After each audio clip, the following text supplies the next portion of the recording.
December 31, ini nga December, hindi okay sa akon, tungod nga nadula ka na lo samon, kag hindi ka na maupod, hasta tubtob sanon, di ka na namon maupod lo.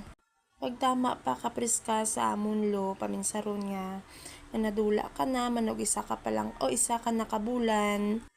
Wala gid ko kabalo nga amo na to gali ang aton last nga istoryahanay lo, okay ka pa. Namangkot ka pa sa akon kung saan o ko mapuli ang balko December. Hasta subong di ko pagyapon baton nga nadula ka na lo. Promise ko makapuli ko, ikaw gid akon unahon bisitahon da lo. Agsalamat gid sa tanan-tanan lo nga sakripisyo sa akon. Halin sang una, halin sang bata ako asa nga nag high school ako lo, damo gid nga salamat ka nga sakripisyo mo sa akon.